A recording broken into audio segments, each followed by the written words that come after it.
So welcome to this month's Boomerang Labs webinar, Reset to Repair.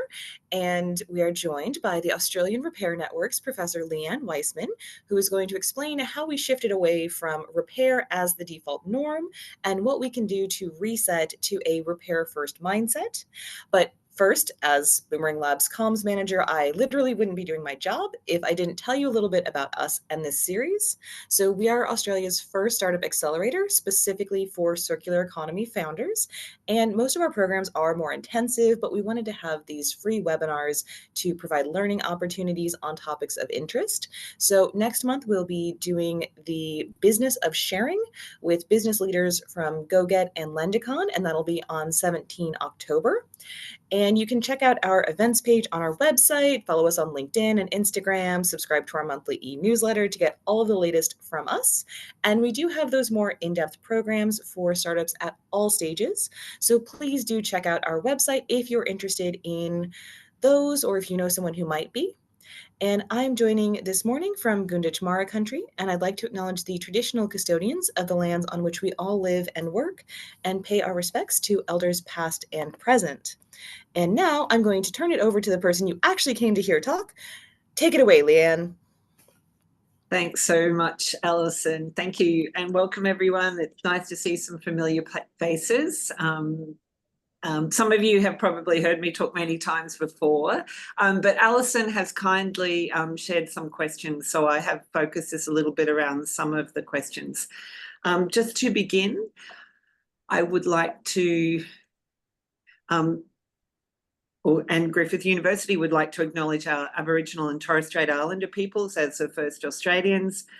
We recognise their cultures, histories and diversity and their deep connection to the lands, waters and seas of Queensland and the Torres Strait. We acknowledge the Yagara people and the Turrbal people as the traditional custodians of Mention, Brisbane, the lands upon which our 5 campuses are located. And this image is created by one of our local elders to represent the Griffith campuses. And where we meet, work and learn, we pay respects to our Yagara and Turrbal people and extend that respect to all Aboriginal and Torres Strait Islander peoples past and present. Thank you again to Boomerang Labs for the opportunity to speak to you about the right to repair and repair in general and why it matters so much. It's interesting to hear people talk about, there's been this kind of recent surge about interest in repair. I think there's been a lot of work going around the world for the last decade or at least 5 to 10 years on elevating the discussion around the role and importance of repair in our communities, in our business and our industries. So I'm grateful for where we are today. Just so that we're all on the same page, I thought I'd start off with the kind of well-accepted definition of what the right to repair means. We hear a lot about, whether it's a consumer right, whether it's an environmental right.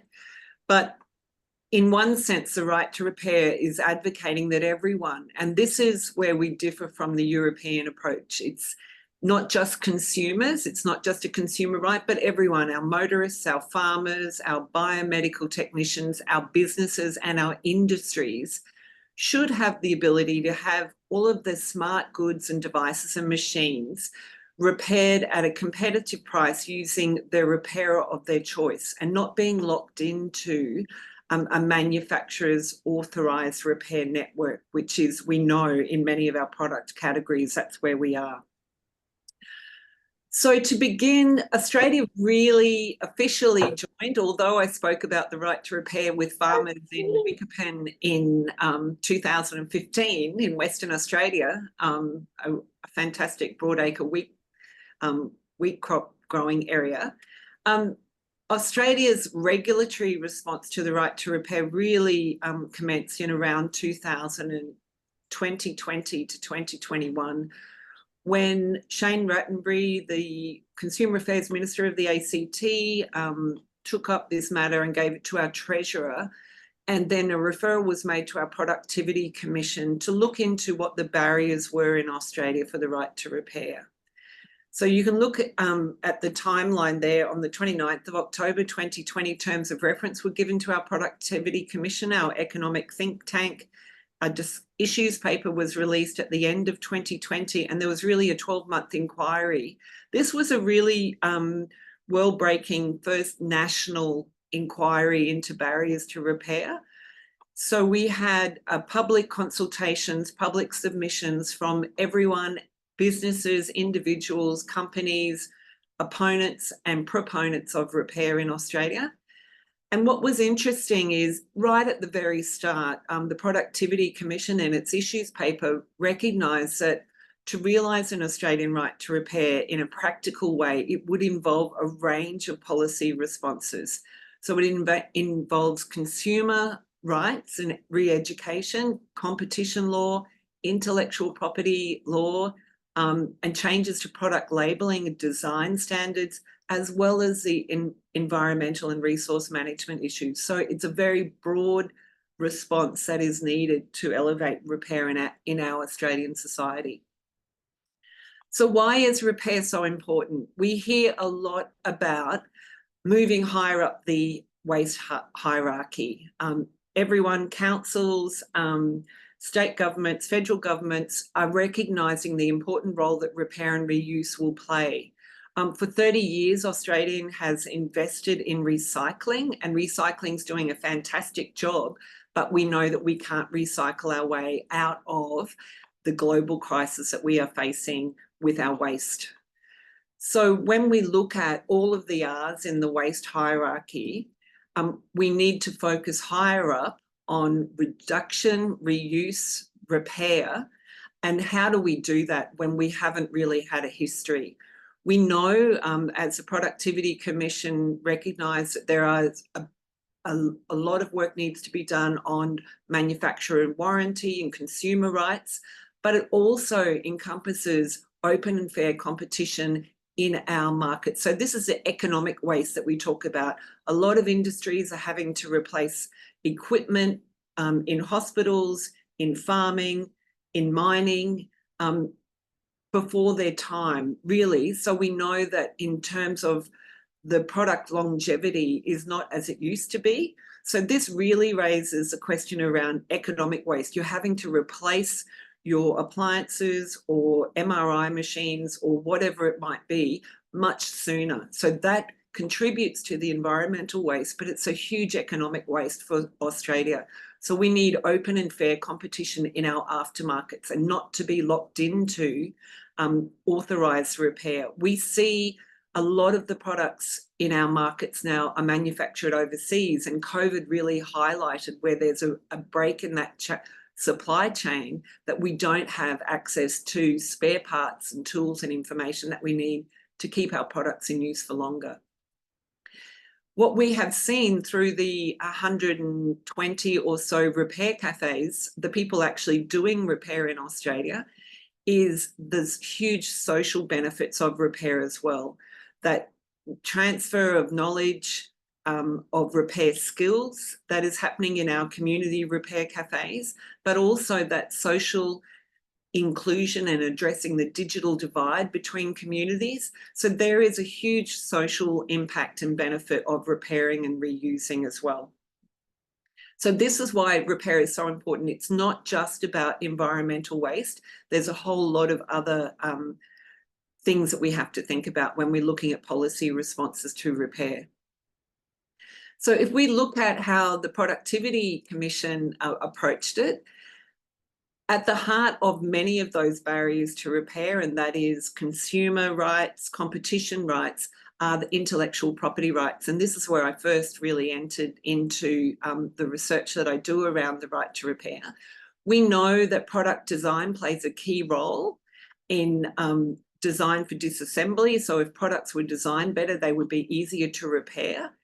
But we also have a raft of intellectual property rights that are now sitting within our smart devices and machines. So normally when we think about intellectual property rights, we think about trademarks and patents and design rights. But what we're seeing now is increasing use of reliance upon copyright and the scheme of what we call technological protection measures or digital locks, where if you remember your DVDs, bringing them back from overseas and sticking them in your TV, that you couldn't play them. That's an example of a digital lock. So that copyright owners use that to protect their copyright works from piracy or copying. But what we're seeing is these digital locks are being placed in coffee machines, fridges, washing machines, our cars, our tractors, in medical devices, as a way of ensuring that the manufacturers have control over their IP. But what that also does is lock out third-party or independent repair, which is a problem. So we see the contracts that accompany these smart technologies. The contracts actually contain restrictions on who you can have repair these devices as well. So they're known as end-use license agreements, or EULAs. You'll hear that phrase used a lot. But there's also a history of manufacturers making spare parts and the tools and information difficult to access. We know sometimes if you buy a $7 or a $10 kettle from one of our discount stores, that there's literally no support for spare parts or service or repair in our country. So this is where the problem lies.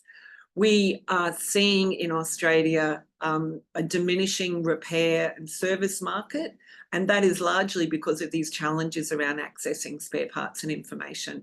We used to buy products with repair manuals, but they don't come with them anymore. And we know that often you can get a spare part, but if you put that into a new device, it needs to be calibrated. That interoperability needs to happen for the device to accept that spare part as well. So we have in Australia a diminishing set of repair businesses and repair skills. And there's also what we're seeing is a lack of incentives to repair. You know that if your air conditioner breaks down, that the repair person might come and give you a quote for fixing it, and it will be very close, or at least 70% or more of the cost of actually replacing it. And that is a challenge as well.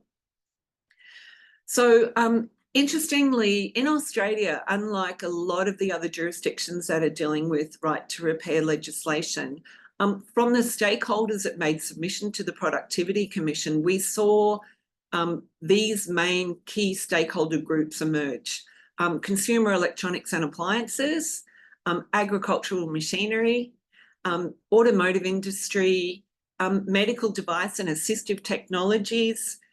These are all from the submissions made to the Productivity Commission, but also big businesses like the heavy cleaning machinery. This is why it's not just a consumer issue in Australia. Mining and our Defence Force has issues around repair. So these are really significant industries, and this is where that competition aspect about open and fair markets really strikes in. So the Productivity Commission conducted its inquiry. We're still talking about it. It was handed down in 2021, October. This was an interesting time in Australia. It was a coalition-led inquiry. We had a change of government early 2022 after this report, but it's been accepted that there were a number of unnecessary barriers to repair in Australia, and that it was really important to give independent repairers greater access to repair supplies, to foster competition for repair services, and that could be done without compromising the safety or discouraging innovation in our repair markets. And that's often some of the opponents that we hear, is that, you know, it's going to be dangerous, or there'll be death and destruction, you know, privacy and security concerns if we let people access these devices to prolong the life of these devices. So we know that promoting repairability allows consumers to maintain, upgrade, modify their products, that gives them more control of their goods and reduces that dependency on the replacement, and obviously the consumption of those new and precious minerals that we know are, you know, we're basically not going to be able to continue mining all of the precious minerals that go into the chips, into the digital technologies that we have. So that kind of story about the concerns around reserves of precious minerals when we already have them in all the devices. That is another reason why we need to keep them using them.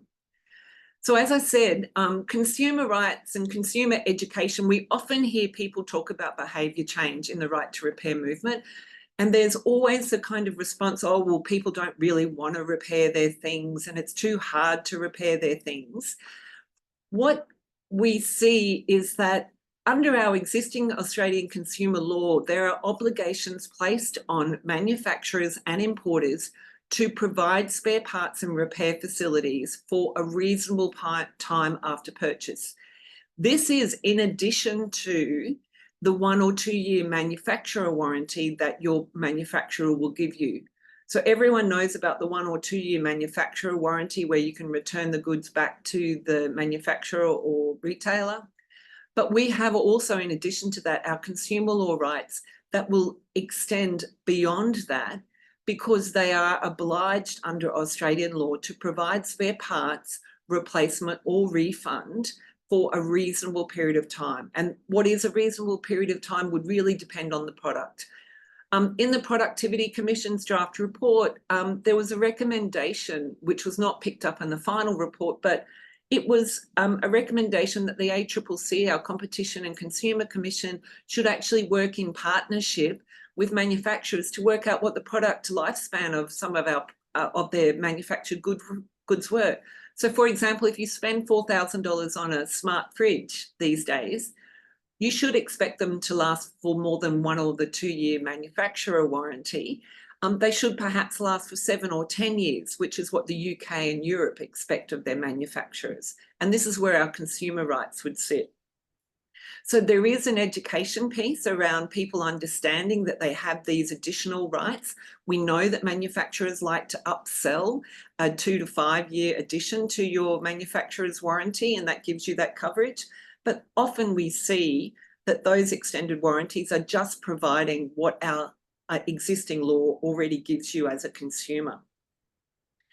So we saw Choice in their submissions to the Productivity Commission identify that Australian consumers and people do want more information about how long a product will last and whether it can be easily repaired or not. And they also had concerns about that competition aspect, that it's hard to get repair and access to some of the spare parts. So this is straight from their submissions. So when they surveyed Australians, and 85% of Australians said that buying products that will last a long time is very or quite important to them, and 73% repairability was important. So we hear anecdotally that Australians don't want to do that, but the data and the information that Choice has goes to the contrary. So what's really important is the ACCC and our State Consumer Affairs Commission hold the information and data around product quality and defects. And so what we often hear in the right to repair movement is, oh, we don't have data about how impactful repair is. We don't know what size of the problem is. This is all problem. Where's your data? Where's your data to support the fact that repair will help competition or it will help the environment? We know that that data is actually kept in some of our government departments, and there's a big push to get that data more accessible so that we can interrogate that, so we can work out which brands are doing things better, how many stick vacuums are brought back with complaints around defects, or what product categories. This is the type of data that would be really useful. And for those of you who are interested, we're doing a talk on this data side of things next week with the Consumer Policy Research Centre, because this is really significant as part of the right to repair story. So these are the recommendations of the Productivity Commission, 3 broad themes. Let's enhance consumer rights. Let's make sure that software updates are provided to people when you buy a product. This is increasingly a problem. You buy products, not only our laptops, we know that some of them aren't being supported, but medical devices. If you get an implant, you want to know that you have the software updates for a reasonable period of time so that those products don't become redundant. So to include new text in the warranties that Consumer guarantees don't require use of an authorised repair. We often hear this, and Apple was sued for $9 million for telling people that you can't take your Apple iPhone to a non-authorised repair and that it would jeopardise your warranty. We're hearing this language all the time in different markets, that if you take it for independent repair, that you will void your warranty. As long as that independent repair is using appropriate spare parts and skills and knowledge, that service should not and will not invalidate your warranty. There's a whole raft of recommendations around promoting competition and enabling access to repair supplies in our automotive market, in mobile phone and tablet markets, agricultural machinery as well, and also medical device market. And to do that, there were recommendations about changes to intellectual property law, particularly copyright, to make sure those digital locks don't prohibit access to the devices so that we can actually repair them. And there was also a recommendation around developing a product label for appliances here in Australia, as in other jurisdictions, because at the point of sale, if you can identify a product that is well supported with spare parts or information or able to be disassembled, most consumers, and the literature has shown this, would prefer to buy something that's going to last for longer than something that's poorly designed and made and cheap with no support, and a little, probably $5 or $10 or $15 cheaper. So the evidence is there, and the product labelling is one way other countries have actually chosen to implement this. So we do have a right to repair law. It's not all bad. The automotive sector is the first market to go forward with a right to repair law, and it was an amendment to our Australian consumer law. It's what we call a motor vehicle information sharing scheme, but it's really a mandatory data sharing scheme. And this is a really unique piece of legislation around the world, because what it does is require global manufacturers to, upon request, supply the data and the diagnostic software that independent repairers need in Australia to fix your motor vehicle. We know Australia doesn't make cars anymore, but we certainly have a very strong industry of repair and service of all the motor vehicles that we import into Australia. So this has been in operation since 2022, and I'm very excited to tell you that only a couple of days ago, the ACCC handed out its first infringement under that scheme to Honda for a breach of the data supply scheme. So that is a really interesting example of, because this sits within the, our Australian consumer law, the ACCC has the ability to enforce it. And that is something that's really quite unique in a lot of jurisdictions that I'll talk about. Consumers are getting the right to repair, but really there's no enforcement mechanism. So we can see there are fines of up to $10 million in this particular piece of legislation for breaches if the ACCC wants to proceed along that basis. So how do we compare? Since our unique inquiry, we've really fallen behind the rest of the world. There's a lot happening all around the world with legislation.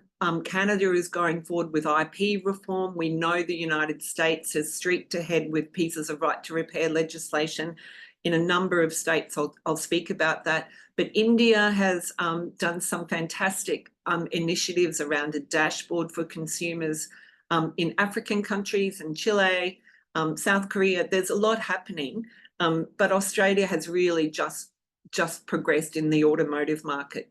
So let's look at the US. 30 pieces of legislation, right to repair legislation at state levels, currently in or carried over from state legislatures all around the country. Now, these pieces of legislation cover consumer electronics and appliances. Some include medical devices such as electric wheelchairs. Colorado is one state that has specific legislation for electric wheelchair repair, as similarly with ag machinery or agricultural machinery in Colorado. Some have automotive in there as well. So there's a mixture, but they literally have a model right to repair piece of legislation that essentially demands access to spare parts tools and the information that is needed to keep products going around a whole range of different product categories.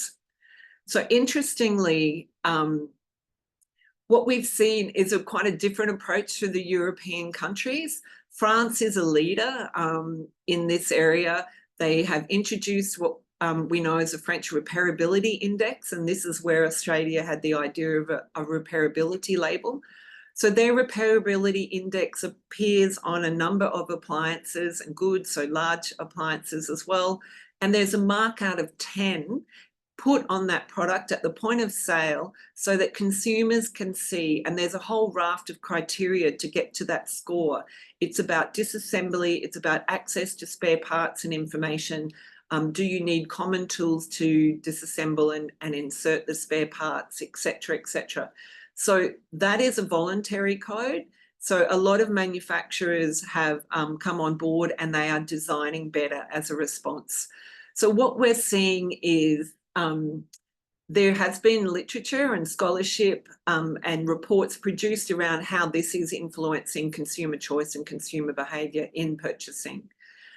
France has recently also introduced what we call a repair incentive, so a financial incentive for repairing their appliances. So like a rebate, you get your appliance repaired, but you'll get a cash rebate of a certain amount or a certain percentage of the cost of the repair. And that has recently been extended to textile clothing and shoes. So that really incentivizes repair. So making repair more affordable and more accessible is really at the heart. Not saying that we shouldn't pay for repair. We need to support the repair economy and the repair services that we have, but we do have to make it more affordable and accessible. So the EU has been regulating good design for a decade. We know the eco design directives, there's a raft of them, but they have regulated how manufacturers produce and support their electrical goods. So one thing about the EU right to repair movement, it is really a consumer right, and it is about consumer appliances and electronics. It is not something that is responding to the automotive, agricultural, medical device market at this time.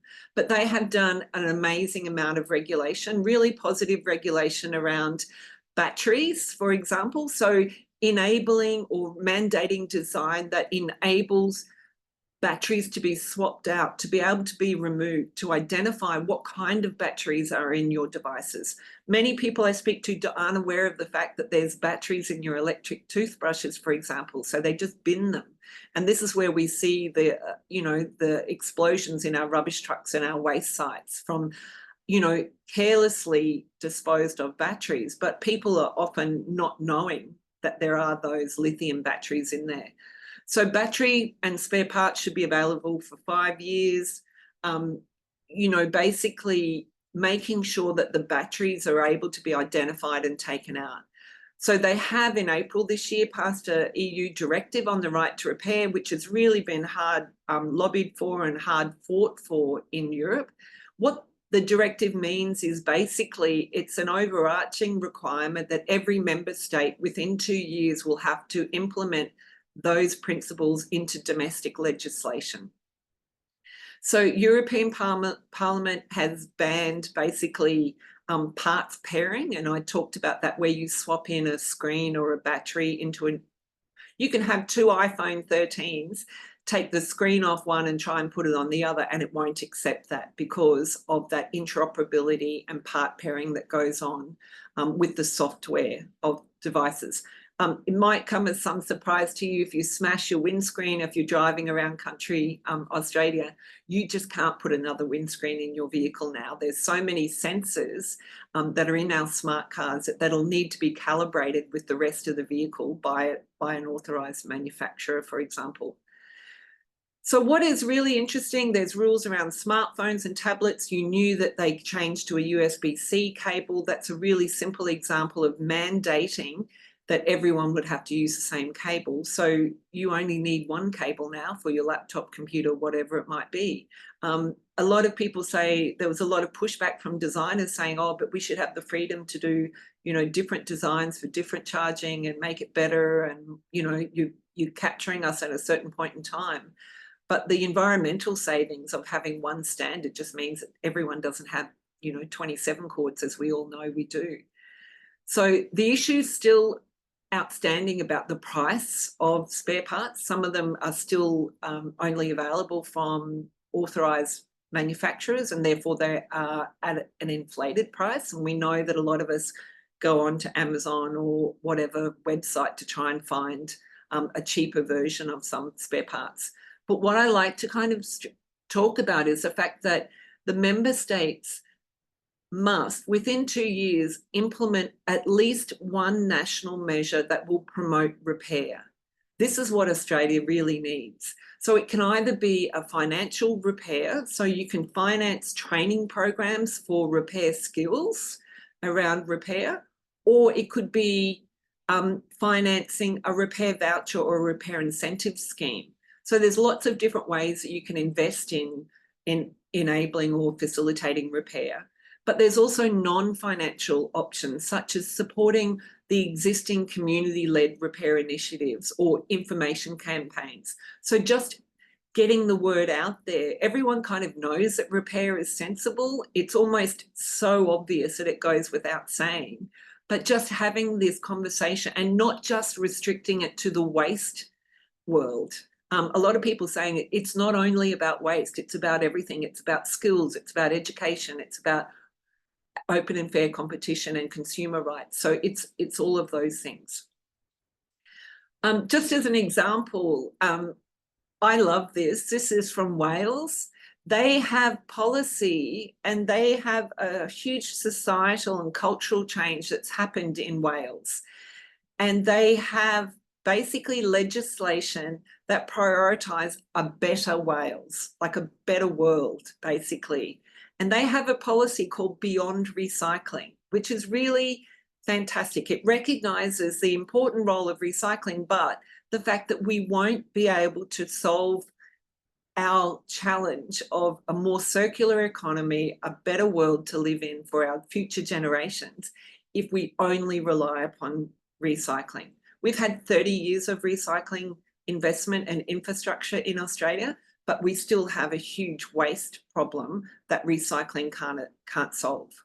So interestingly, in this Beyond Recycling strategy in Wales is pushing a culture of repair and reuse and remanufacture and bringing it back into their town centres and their local communities. So it's accessible and affordable, not in the main city centres, but out in local communities where the local repair shop used to be. We still have present of shoe repairers and some clothing repairers in local suburbs, but it's very difficult to find appliance repair people in our communities now. So it's just a really interesting and counterpoint to that regulatory approach from a waste or consumer rights perspective. It's about a better world. So interestingly, in Australia, when we got our Minister for the Environment, Tanya Plibersek, it was great to see this commitment around repair. So from the media statement from the ministerial and ministers meeting in October 2022, there was an agreement that we needed to work with the private sector to not only design out waste, and design is a really important part, but we can't redesign the legacy of stuff we've already got in our homes and our industries. We've got all these things already with the plugs on. So better design won't help those products, but they can certainly change products coming out. But to keep the materials in use, how do we do that? So the ability to repair and reuse is how we do that. So as I said, it extends the lifespan of products, saves money, opens service and repair markets, reduces waste, and reduces the need for those precious minerals and resources that we know are very limited. We know that it's inevitable. Repair is inevitable because everything breaks. We know whether it's 12 months old, 3 years old, or 4 years old, but often they're not sufficiently broken to go down the recycling route. We know under the NTCRS, fantastic program for product stewardship for televisions and computers. But what we're seeing is a lot of televisions, for example, that are just not smart TVs, and people are putting them, when they don't want them anymore, into a recycling bin. This is a kind of tragedy of having a scheme where we can't reuse or recognise perhaps a minor fault could be repaired. So, as I said, e-waste is a huge problem, and it currently is one that's not being touched in terms of regulation in Australia. Global e-waste is growing 5 times faster than recycling. The latest United Nations report from the Institute of Training and Research has identified. They've identified it's critically important to reduce e-waste, and they have called specifically for greater investment in the infrastructure development and more promotion of repair and reuse, knowing that we can't recycle our way out of this. So this is all data from the Commonwealth Department Wide for Change discussion paper in 2022.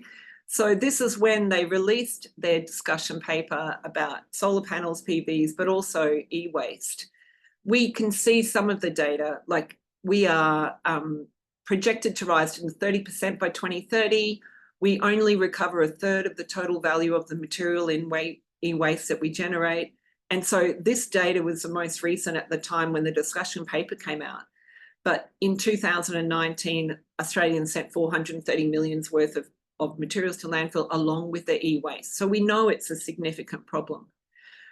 We know, this is a piece in The Conversation that I published not so long ago, just to highlight that as other jurisdictions regulate manufacturers and require them to provide spare parts and support for longer, certain manufacturers who don't do that look for new markets. We have a real danger in Australia if we don't regulate the way in which our products, particularly our e-waste, are designed, made and supported through repair, because we will become a dumping ground for those appliances, because we will see the $7 kettles, the $10 air fryers flooding into Australia because there is no mandatory requirement, positive obligation placed on with enforcement. So our ACL, our consumer rights, says they must provide repair, spare parts, replacement, refund. But if they don't, there's no penalties. So this is a problem that we have. We know from the community repair that happens in Australia, and we work very closely with 110 or a few more repair cafes that are volunteer, community, place-based activities around Australia, that there are many positive impacts of repair. And it's not only about reducing waste, because everyone feels great when you can keep something in use, but we know the economic benefits. It helps people's pocket, it saves money, but also that awareness raising of really how you can get involved in the circular economy. We hear a lot about the circular economy, but it's putting it out of touch with the everyday person on their daily kind of, you know, when your kettle breaks in your kitchen, how can you participate in the circular economy there, then and there? It's kind of really where it rubber hits the road. So raising awareness of the availability and accessibility of repair services for that $7 kettle. At the moment, the only place you can take that to is a repair cafe, because your electrician is prohibitive in cost and the manufacturers aren't here to support that kettle. There's social engagement benefits, bringing people together. We love to see the multi-generation, multicultural, you know, young people, older people, all genders, all skill levels coming together and putting their heads together over working out how you can fix a clock or a mix master or a particular item of clothing that needs fixing. This is what's happening on the weekends, almost in every place around Australia. I really give a shout out to the repair cafe folk in Alice Springs. They do, look at them. They're out there on their own in the middle of Australia. They're doing a fantastic job. As you can see, our repair cafes are largely around the urban centres. And part of the work we're trying to do is to spread that and elevate those repair out into the communities so that people can have the same access as their urban neighbours.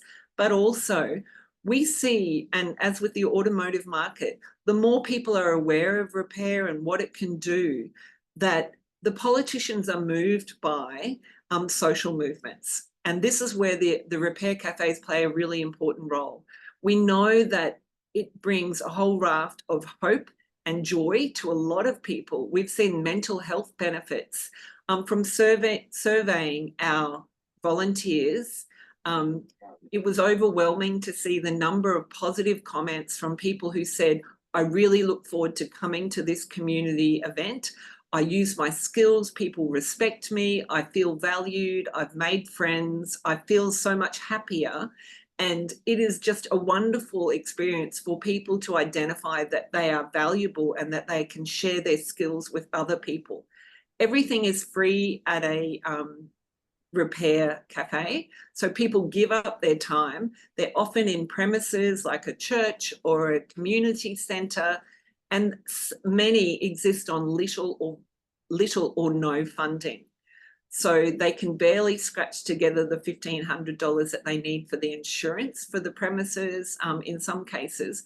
But we know that the societal benefits to that community, as well as the education around if you can't repair something, and the success rate is probably about 70 or 80%, advice is given as to where best to take that item for proper recycling, or it could be donated to another community group, for example.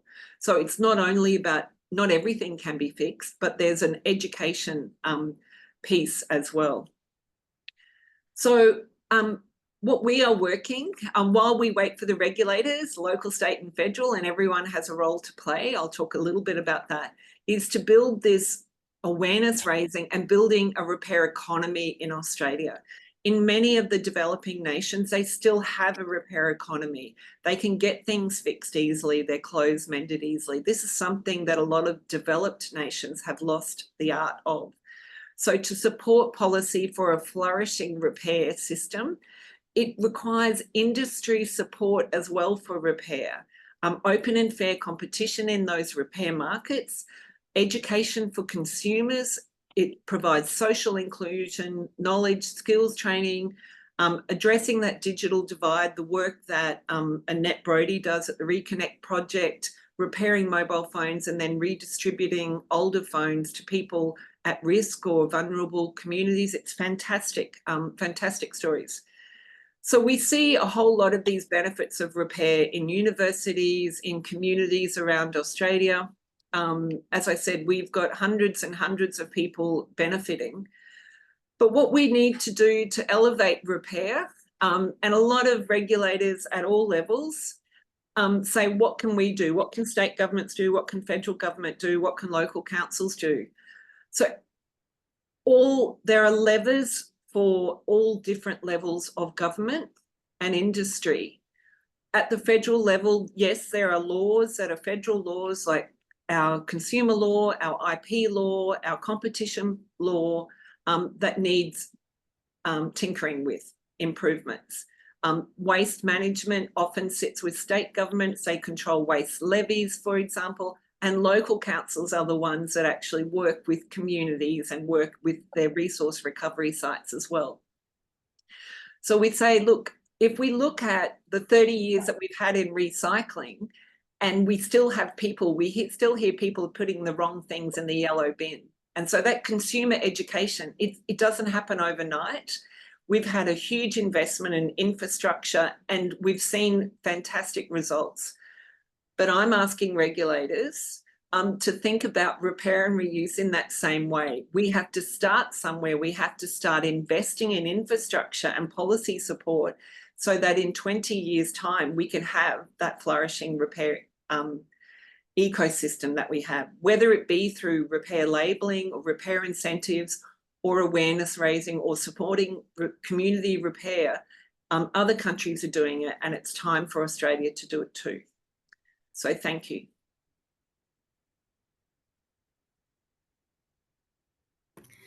Great. So if anybody has questions, please feel free to pop them in the chat. I, for one, would be curious to hear Leanne's thoughts on the educational component. So when we're talking about we have a limited number of repairers because it's not an industry that can really support people in the current conditions depending on what you want repaired. But I'm also thinking of people who don't really know how to sew, so they can't fix an item of clothing because they just genuinely don't really know what they're doing. So I guess that's two separate questions, the personal level of repairability, but also the professional level, because I'm not touching electronics. My knowledge stopped at take out the battery and put it in a bag of rice back when we could still do that. So I guess on both sides of those, what would you like to see in the education space that empowers people to repair things themselves? Sure, I'll speak about the personal level. We often hear this, and this is an issue of, every time we hold a repair cafe, say example in the university, we have a group of students who get their clothing mended and they say, but I'd really love to be able to do this myself. I want to learn to sew. And this is common across Australia with our repair cafes. People really then identify the skill set that they'd like to acquire. So how do we do that? I've got some beautiful textile repairers, and I would love to be able to fund them to come and train the students. But that is a question of funding. So I don't expect them to come and offer training courses for nothing. But this is something that the Bauer does a really good job where they offer bike repair, workshops, but they would be for a cost and they would pay people. So there is this question of how we elevate that, but we need funding to elevate that. So at a personal level, yes, there's a lot of places that do, some libraries offer bike repair, clothing and mending. It's great, but how do we upscale that? And that might be a role for state governments or local governments to fund those initiatives so that people can enroll and learn those skills and share those skills.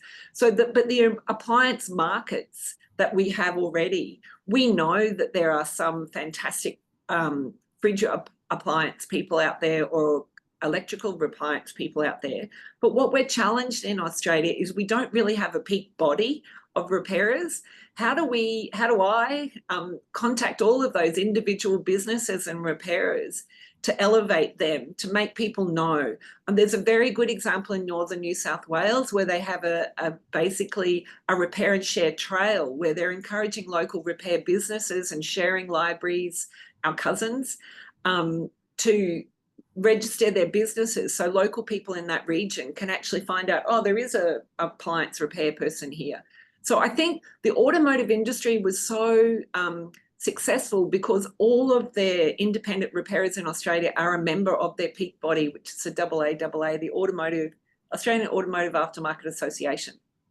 So when they can all voice their concerns and they have one peak body, if I could have all our repairers in Australia part of, whether it be a union or a body, I would love to be able to represent them because we could do train the trainer, we could, elevate that, work with TAFE.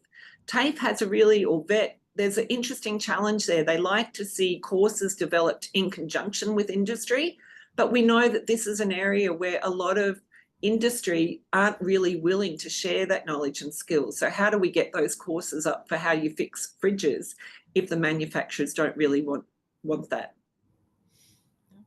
And similarly, in the same vein, Milka has asked about how can we establish a repair economy if people are not being compensated for their services? So that's coming back to that issue of, you don't want to train someone if there's no job for them at the end of it, unless they're doing it for personal reasons. And the repair cafes are wonderful and lovely and much more accessible than paid services. But if our goal is to make this a real job that people have, Yes. you think it comes back to just that legislation, regulation, sort of forcing it, or are there other things that we can be doing? Well, I think it's a really good example with the repair cafes. A lot of them have people who would be willing to run courses about, testing. You can do a testing and tag course for electrical things, but some basic electrical repair, you speak to computer people who do repair. Back when you learnt IT years ago, a decade ago, you'd actually take a computer apart and put it back together. Those skills are not being taught in the courses as they were. So this is a broader piece about facilitating and supporting knowledge and skills that we currently have. How can we elevate that? Yes, I agree, we can't have everyone doing it for nothing. That's not sustainable. But how do we get TAFE and courses? What I think is really important, people who can repair or refurbish or software, sorry, computers, for example, or monitors, there should be a recognition or a certificate that you can get for the circular economy for reuse skills, or something that where you've repaired it, you've fixed it up, and it can now be on sold as a second-hand computer. We don't currently have that, and that is something as part of this circular economy discussion. We're not talking about the knowledge and skills training that we need for us to elevate repair and reuse. Well, it seems like it also comes back to that question of capitalism versus government support. So France's program, where the government is subsidizing these repairs, versus is this something that people should just come to expect to pay for out of pocket? And I can see upsides and downsides to both of these, and I'm guessing it's going to end up being a mix. Well, I think what's really interesting is there are examples from, it's not only France who has a repair incentive. There's some in different regions in Germany and Vienna.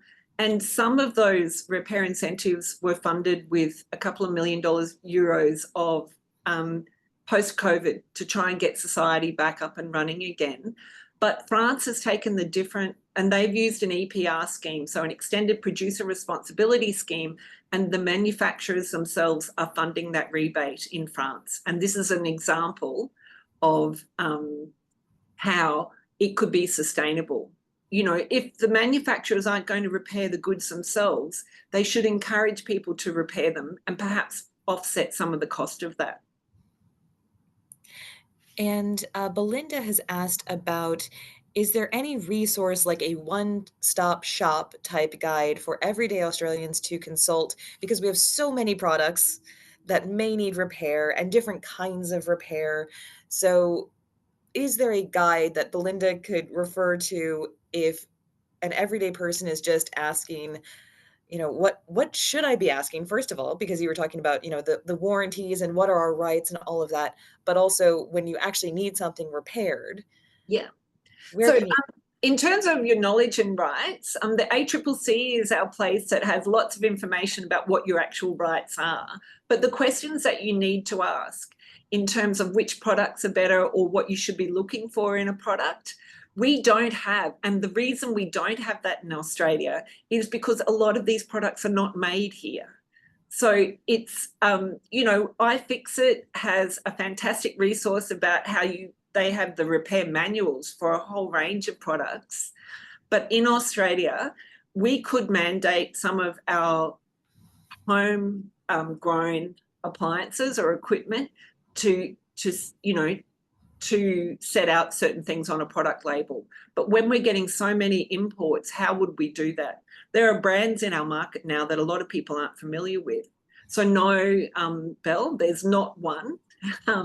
And there are huge concerns of a dashboard where people, can identify problems with different brands and everything. There are, it's not an easy solution to pose, because people are concerned about their brands, whether they're known as a good repairable brand or not. So this is something that has to be negotiated and worked with industry as well.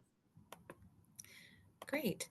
And Brian has asked, could part of this be shifting funding from sovereign capability for manufacturing, which in my limited understanding is basically the government telling you you have to do these things because we want everything to be safe and all of that. So shifting away from that focus on manufacturing and into repair, refurbishment, and remanufacturing. Yeah, look, I think, as I say, it's a multifaceted requirement. So I think, yes, we need that kind of requirement of standards and how things are made. But look, there are new standards around circular economy, whether they're addressing the design aspect of how things are being made. But what I see is in Australia is that we've recognised that recycling is important, and the investment and infrastructure that has gone into recycling has been very successful. But I think we need that there is a reluctance of regulators to go into this area with regulation about repair and reuse, because they don't really have the probably the confidence of the impact. And yet we didn't have that with recycling 30 years ago as well. So I think this is what's important, is that we talk to regulators and say, we need to just, I would love to have really good data collection from all of the repair cafes in Australia, because we know that they're fixing, for example, electrical appliances. But it's a volunteer community. How do we impose that data collection exercise on volunteers who are really busy on a Saturday helping everyone? You know, that's a stretch. But if we could have, for example, conveners for Queensland, New South Wales, who can elevate that kind of exercise of data collection, and then ultimately a national one like the Danish have, that would enable us to collect that data and then be able to convince that repair and refurbishment or reuse is worth investment in.